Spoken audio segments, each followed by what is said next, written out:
Hey guys, Footy Manager TV here. Welcome to episode number 3 of my Swansea City FIFA 15 career mode. We've got our first game against Manchester United, and how fitting is that? It's a huge game though. You know Manchester United have some talent.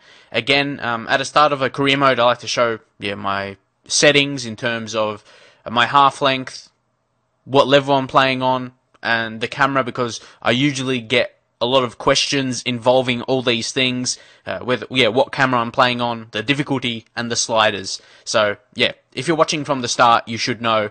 And hopefully you do watch from the start. It's best for a series. Not just, if you find my series maybe 5 episodes in, or even this, 3 episodes in, I would suggest you to go from the start. It's the best way to get the knowledge of what's happened, like with my new signings and everything like that. I've been happy with my signings. Like signing Joel Campbell's probably the brightest light in that way. He's going to be one of our star players without a doubt. Some people said I overpaid for him, but I saw it as I paid his value. I know some people could have got him cheaper, but players, the amount you can get him from varies from career mode to career mode. It just depends what the team wants and all that kind of stuff. And I didn't want to waste any time with that as well. I wanted to get him to the first team. I offered his value, so I don't see that as overpaying.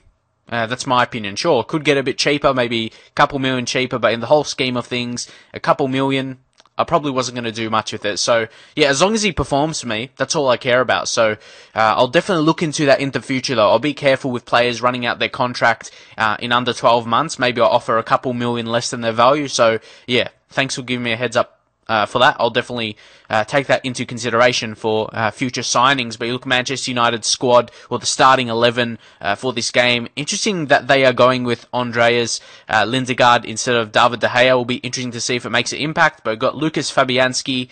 I feel he's better than maybe a younger player with potential, because he's going to perform right now. He's going to be a solid goalkeeper. Not world class, but he's going to be alright. And that's what's my signing going to lead. I hope anyway. I'm judging what Fabianski does this season. I might sign a replacement, or just as a second goalkeeper, to have 2 quality, maybe a guy on a free transfer in January. Got to keep that in mind as well. If you have any ideas, drop in the comments. Because, I do want to sign some players that you suggest, because that will keep you interested in watching, especially if it's like a player that's multiple times suggested, because that's a lot of people wanting to see that player at this club. So, the hype is ready. Usually I wouldn't show this much lead up, this much game highlights or whatever you call it, like cutscenes. I like to do at the start of a new season just to get the hype up.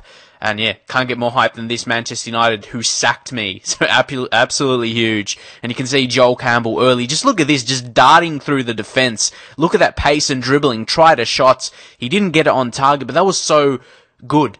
He showed confidence, and he just ran past the Manchester United defence with ease. But now Wilfred Bonney is on just before the halftime break, tries a shot, but you can really see he can get past the defence with his strength. 94 strength is absolutely insane. And Joel Campbell, look at that again. This guy's going to be a star for us if he's doing this now. Imagine when he gets better. So he took a run again, and this time he was brought down. I believe that was by Raphael. But it was more like a fail. So Raphael. What a mistake, Raphael. What was he doing there? He was just grabbing him. He was all over him. First he was grabbing him, and then he went in for the tackle. Didn't get the ball. Just, like I said, it was a complete fail on that occasion. They're bringing Fellaini off. Definitely a more attacking substitution there. Bring on Di Maria. He's someone who's going to be have to get. We have to be careful. Definitely have to be careful. Even if we score this right here from the penalty spot, we're going to have to be responsible defensively with Di Maria coming on, one of the best attacking players in the world. But we had to make sure we scored this. So I always got to make sure who's my best penalty taker. I think Sigurdsson was the best on the pitch at the current time. With Bonney, it was hard to go for. Obviously, Bonney had the power, but Sigurdsson was the best pen taker. But I changed it to Bonney just because of his pure power, and he scored.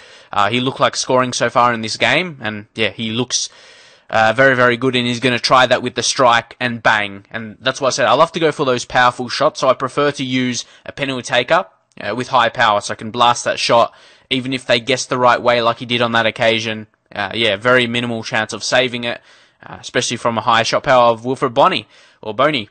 People saying Boney is how you pronounce his name, so I'll do that from now, Boney. I just got to get used to saying it that way, Boney. But yeah, Wilfred Boney scores right there. It was, like I said, a powerful drive. Everything you would expect from the big man. He's going to have to go up. He's going to be really the decider how well I do this season. He's a star striker. Like, say if we're missing him,